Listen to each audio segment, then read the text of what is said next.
Bonjour. Nous évoquions cette histoire la dernière fois. Les insectes ne nous laissent pas indifférents.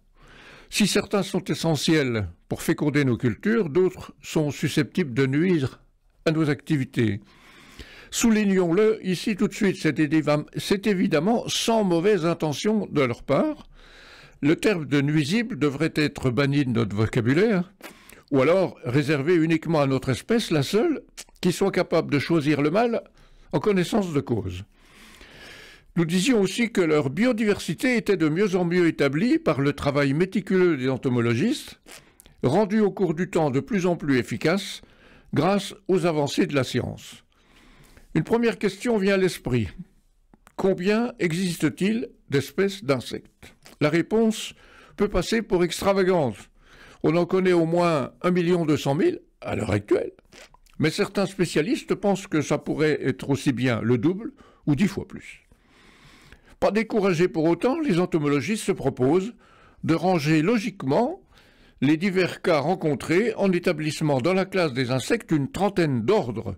Par exemple, celui des coléoptères, les hannetons, les coccinelles, ou l'ordre des hyménoptères, les guêpes et les abeilles, ou l'ordre des diptères, etc. Les niveaux de classement inférieurs sont la famille, puis le genre, et enfin l'espèce, mais des sous-unités sont souvent nécessaires pour assurer une certaine précision. Cette classification, dont les règles s'imposent à tous, est une étape scientifique indispensable, harmonisée évidemment au niveau international pour que tout le monde soit d'accord. Cette méthode de classement universel s'applique d'ailleurs à l'ensemble des sciences du vivant, aussi bien aux bactéries, aux champignons, aux plantes, aux oiseaux, etc. On est aussi en droit de se poser une autre question, toute simple en apparence. Quelle est l'origine des insectes et quand sont-ils apparus sur Terre? Les recherches les plus récentes ont apporté des informations qui paraissent extraordinaires. La vie aurait fait son apparition très tôt, il y a plus de 4,2 milliards d'années, alors que les conditions étaient incroyablement rudes à cause de la température élevée, d'un taux de dioxyde de carbone plusieurs centaines de fois plus haut qu'actuellement, et de l'absence d'oxygène. Comment peut-on envisager une hypothèse si audacieuse? Eh bien, en étudiant le génome des êtres vivants actuels, comparé à celui de leurs ancêtres fossiles, puis en descendant encore plus bas en analysant celui des unicellulaires les plus primitifs, bactéries, cyanobactéries, archées. En suivant donc de proche en proche les génomes des plus évolués aux plus primitifs, en quelque sorte en suivant l'évolution à l'envers, on peut en tirer une sorte de suite logique qui remonte dans le temps jusque vers un hypothétique ancêtre commun, celui qui correspond au premier être vivant connu. Évidemment spéculative, mais appuyée sur des données scientifiques solides, cette fantastique étude généalogique permet donc d'entrevoir correctement l'origine de la vie terrestre.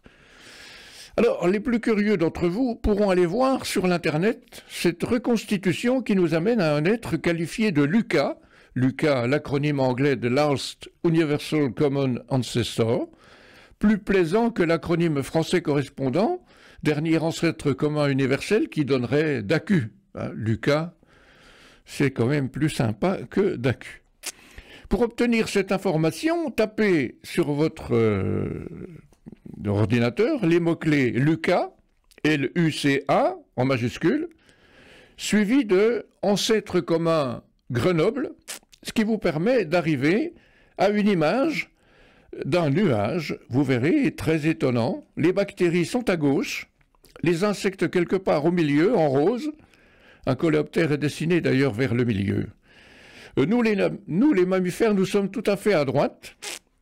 Cette illustration indique que notre ancêtre s'est séparé des ancêtres des insectes il y a environ 500 millions d'années.